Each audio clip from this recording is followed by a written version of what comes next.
tâm số vui liều nhi dẫu mây dừng hà nhìn sẽ to nhi chim liệm môi ơi cách trả lời chi chim nhiệt hè hút gian đông đêm nhiệt chỉ đón năm cô sắm nhiệt chiều chỉ đón sắm nhàn bơi to tình vì cảm chim chi kiến lo teo cô mặc kệ cô theo siêu luôn kiếm có nhìn chiều con chưa thì mô kem nhi chiều yêu ngày chiều hè gian xèo lên ôi im cầm con chu thì sau khen một chiếc to sao lăng chân một chiếc to lăng quỳ lôi quỳ hì tâm số vui liều nhi ngày giờ thì sẽ sống ăn to lại chi quỳ lôi quỳ hì to quỳ liều nhi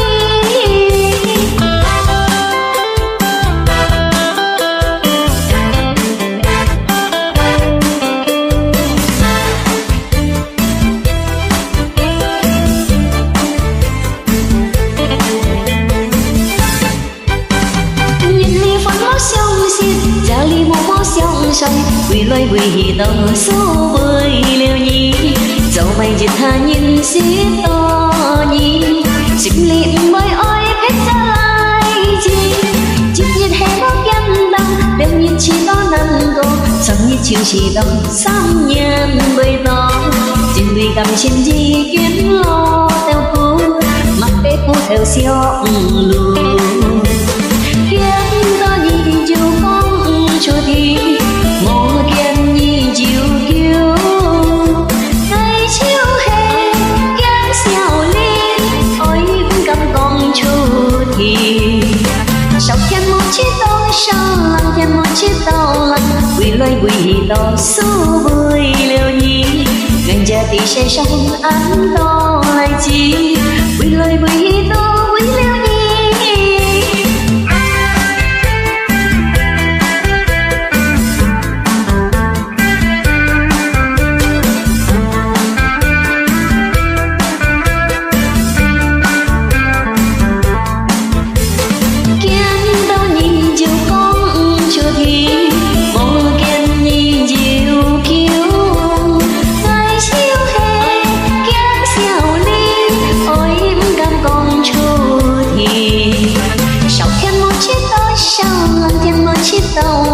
quỳ lôi quỳ hì to số vui liều nhi